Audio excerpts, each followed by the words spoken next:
안녕하세요. 빛의 교회 성도 여러분. 오늘 빛탐성에 오신 여러분들을 환영합니다. 오늘 월요일에 같이 살펴볼 말씀은 마가복음 9장 1절부터 13절의 말씀까지입니다. 오늘 다 같이 빛탐성을 시작하기 전에 저희 다 같이 기도하며 시작하기를 원합니다. 하나님 아버지 감사합니다. 오늘 빛탐성 시간 가운데에 저희를 불러주셔서 함께하게 하심에 감사를 드립니다. 이 빛탐성 시간 가운데에 제가 말씀을 보면서 하나님이 누구신지를 더욱더 알 수 있게 하여 주시고, 하나님께서 저에게 원하시는 그 뜻이 무엇인지를 저희가 알 수 있게 허락하여 주시옵소서. 이 말씀을 저희가 보고 저희가 분석하고 저희가 이해하면서 저희가 하나님을 더욱더 깊이 알 수 있게 허락하여 주시고, 하나님을 더욱더 경외할 수 있는 그러한 시간이 될 수 있도록 주님께서 허락하시기를 위하여 기도합니다. 모든 말씀 예수님의 이름으로 기도하였습니다. 아멘.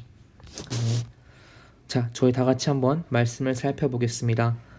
마가복음 9장 1절부터 시작했을 때에 예수님께서는 제자들에게 말씀을 하고 계십니다. 예수님께서는 그들에게 말씀하셨습니다. 근데 예수님께서 이 말씀을 하시기 전에 8장에서 어떠한 일이 일어났냐면요, 예수님께서는 제자들에게 말씀을 하십니다. 너희가 나를 따라오려면은 너희의 십자가를 지고 너 자신을 부인하고 나를 따라와야 된다, 이야기를 하고 계십니다. 그리고 제자들에게 그 이후에 이렇게 말씀을 하고 계시죠. 내가 진정으로 너희에게 말한다. 여기 있는 너희 중에, 너희 제자들 중에 죽기 전에 하나님의 나라가 권능을 떨치며 와 있는 것을 볼 사람들도 있을 것이다 라고 이야기를 하고 계십니다. 그럼 죽기 전에 하나님의 나라가 권능을 떨치며 와 있는 그 모습은 대체 어떠한 모습일까요? 많은 해석들이 있습니다. 근데 저희가 이 본문을 보고 이해하고 해석할 때에는 이 하나님의 나라가 권능을 떨치며 와 있는 이 모습은 바로 부활이라고 저희는 해석을 하고 이해하고 있습니다. 부활 사건을 통해서 하나님의 나라가 권능을 떨치며 와 있는 것, 그 모습입니다. 예수님께서는 이 부활 사건을 통해서 무엇을 이루셨나? 예수님께서는 이 부활을 통해서 승리를 얻으셨습니다. 하나님의 나라가 권능을 떨치는 이 모습은 바로 승리의 모습입니다. 그럼 예수님께서는 대체 무엇으로부터 승리를 얻으셨는가? 바로 죽음입니다. 죽음. 이 죽음은 무엇으로부터 왔던 결과물이었을까요? 그것은 바로 우리의 죄입니다. 우리의 죄로 인한 결과물인 죽음을 예수님께서는 승리하셨다는 것이죠. 다른 말로 해서 예수님께서는 너희가 죽기 전에 하나님의 나라가 죽음을 승리하는 모습을 볼 것이다 라고 이야기하고 계신 것입니다. 그렇게 저희는 해석을 하고 있습니다. 그리고 넘어가서 2절부터는 다른 배경에서 예수님의 사건을 저희가 볼 수 있습니다. 6일 뒤에 예수님께서는 베드로와 야고보와 요한만 데리고 따로 높은 산으로 가셨습니다. 근데 예수님께서는 왜 항상 베드로와 야고보와 요한이랑 같이 있었을까? 왜 이 세 제자였을까? 근데 많은 예수님의 사역들을 봤을 때에 이 제자들이 항상 따라다닙니다. 아마 12제자들 중에서 이 세 제자가 가장 예수님이 하시는 일들을 궁금해하고 사모했던 제자들이 아닐까 저희는 한번 생각을 해볼 수 있을 것 같습니다. 그래서 베드로와 야고보와 요한이 예수님이 어디를 가든지 따라갔기 때문에 예수님이 하시는 일들을 더욱더 볼 수 있지 않았을까 저희는 생각을 하고 추측을 해볼 수 있습니다. 근데 예수님께서는 이 세 제자들 앞에서 모습이 갑자기 변하기 시작하셨습니다. 예수님의 모습이 어떻게 변했느냐? 3절. 예수님의 겉옷은 세상에 어떤 빨래꾼이라도 그렇게 희게 할 수 없을 만큼 새하얗게 빛났다라고 이야기하고 있습니다. 자, 예수님이 여기 계십니다.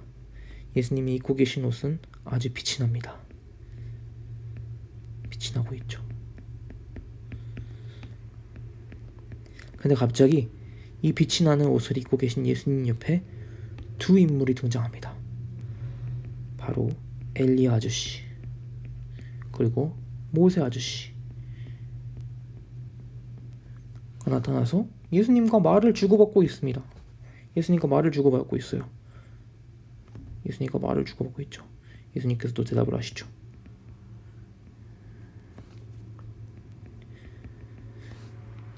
근데 왜 하필이면 엘리야와 모세였을까? 엘리야와 모세는 이스라엘에서 가장 존경받는 두 인물이었기 때문입니다. 이스라엘에서 구원자의 역할로, 메신저의 역할로 알려진 두 인물입니다. 구원자와 메신저. 구원자와 메신저. 예수님도 마찬가지로 구원자와 메신저이시죠. 구원자이시고 하느님의 사랑을 저에게 전달하시는 메신저이십니다. 엘리와 모세보다 더욱더 제일이시고 특출나시다는 것을 이야기하고 있는 게 아닐까요?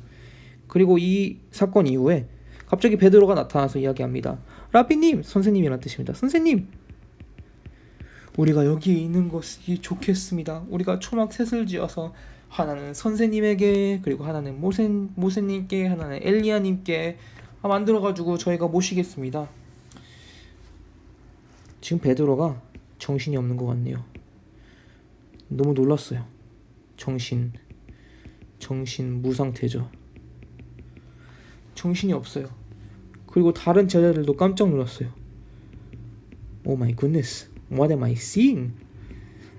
아마 그들의 반응이었겠죠. 근데 말씀에서도 이렇게 이야기하고 있습니다. 베드로는 무슨 말을 해야 할지 몰라서 이런 말을 했던 것이었습니다. 왜냐하면 제자들은 겁이 질렸기 때문입니다. 그리고 그 이후에 사건 하나가 더 일어납니다. 그것은 어떤 사건이냐? 두 번째 사건.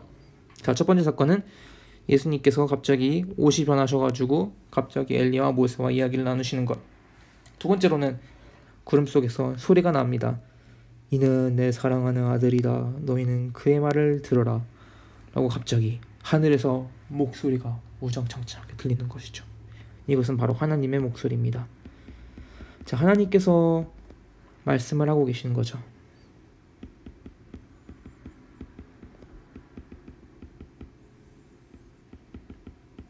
자, 하나님께서 말씀하셨을 때에 예수님의 신성을 변증을 하고 계시는 겁니다.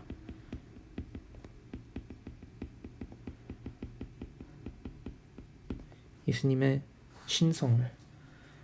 그리고 그 이후에 문득 둘러보았으나 아무도 없었고 예수와 제자들밖에 없었다. 그리고 그들은 산에서 내려올 때에 예수님께서는 제자들에게 분명히 말씀하셨습니다. 내가 죽기 전에, 내가 죽은 사람들 가운데에서 살아나기 전까지 오늘 본 것을 아무에게도 이야기하지 말라고 말씀하십니다. 그 이유는 바로 예수님의 사역이 아직 끝이 나지 않았기 때문입니다. 예수님께서는 아직 예루살렘으로 들어가시지 않으셨고, 그리고 아직 십자가에 못 박히지 않으셨고, 아직 부활을 안 하셨기 때문입니다. 예수님께서는 이 모든 사건들을 이루시고 나서 하라고 이야기를 하고 계십니다. 그리고 제자들은 이 말씀을 간직하고 죽은 사람들 가운데서 살아난다는 것이 무슨 뜻인지 서로 묻기 시작합니다. 이 제자들은 아마 예수님께서 무슨 이야기를 하고 계시는지 도무지 알 수 없었을 거예요. 죽은 사람들 가운데서 살아난다는 것이 무슨 뜻인지 그들은 모르고 있었습니다. 그들은 의심이 많았고 그 궁금증도 너무나도 많았습니다.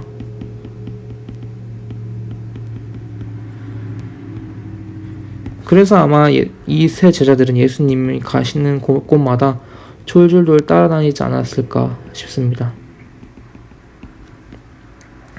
그들이 예수님께 또 이제 여쭈어봅니다. 어찌하여 율법학자들은 엘리야가 먼저 와야 한다고 이야기를 하고 있습니까? 라고 이제 이야기를 합니다. 이제 구약 서신에서 보면은 메시아가 오시기 전에 엘리야가 먼저 와서 메시아가 오시는 길을 준비한다고 이야기를 하고 있습니다. 그리고 예수님께서 이렇게 말씀하시죠. 확실히 엘리야가 먼저 와서 모든 것을 회복한다. 근데 인자가 많은 고난을 받고 멸시를 당할 것이라고 기록한 것은 어찌된 일이냐. 이 말씀은 이사야서 53장을 이야기하고 있는 것입니다. 이사야서 53장에서 볼 때에 메시아는 많은 고난을 받고 멸시를 당하고 그리고 우리의 죄를 위해서 죽으신다고 이렇게 이야기하고 있습니다. 예수님께서는 이사야서 53장을 말씀하시면서 예수님이 맞이하실 그 일들에 있어서 다시 한번 이야기를 해주고 계십니다. 그리고 예수님께서는 이야기를 하시죠. 엘리야는 이미 왔다. 그런데 그를 두고 기록한 대로 사람들을 그를 함부로 대하였다. 예수님께서는 침례 요한을 두고 이렇게 이야기를 하고 계십니다. 침례 요한은 누구였는가? 예수님이 사역을 시작하시기 전에 예수님의 사역의 길을 준비시켰던 이 주요 인물이었습니다.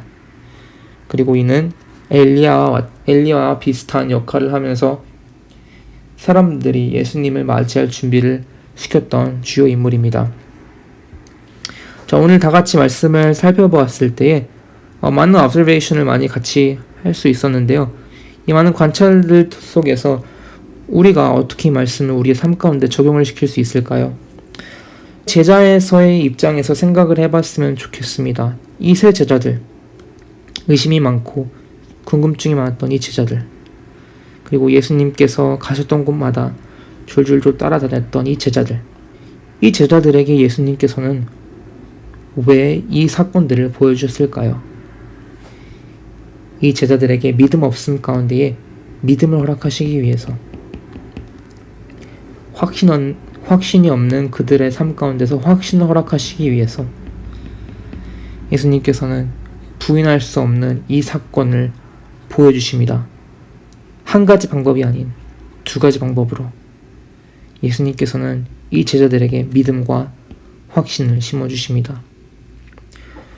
우리의 신앙생활에 있어서 우리의 신앙생활이 길든 아님 짧든 우리의 삶 가운데에서는 많은 순간순간마다 믿음 없을 때가 많습니다. 확신이 들어서지 않을 때가 너무나도 많습니다. 하지만 그 가운데에서 이 세 제자들처럼 예수님을 쫓아다니고 예수님을 바라고 예수님을 사모했을 때에 예수님께서 그들의 믿음 없음 가운데에 확신 없는 그 마음 가운데에 믿음과 확신을 예수님께서는 이 사건을 통해서 보여주십니다. 우리도 마찬가지로 우리의 이 믿음 생활 가운데에 이 신앙 생활 가운데에 믿음이 없고 확신이 들어서지 않을 때에 우리가 예수님을 계속해서 쫓아다니면 예수님께서는 우리에게 부인할 수 없는 그러한 사건을 허락하실 것이라는 것을 저는 확신합니다. 우리 빛의 교회 성도 여러분, 믿음이 없습니까? 혹시 확신이 들어서지 않습니까? 만약에 그러시다면은 이 제자들이 했던 것처럼 예수님을 따라다니고 예수님을 사모하고 예수님을 사랑하면 예수님께서는 더 많은 일들을 보여주실 것이라는 것을 저는 확신하며 믿습니다. 자, 저희 다 같이 오늘 말씀을 마무리하며 기도하겠습니다. 하나님 아버지 감사합니다.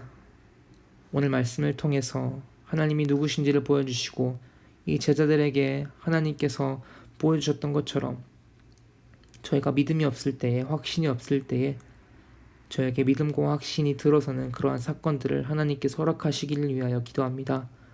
주님께서는 저희와 함께 하시고 저희를 이끄시는 분이라는 것을 저희가 믿습니다.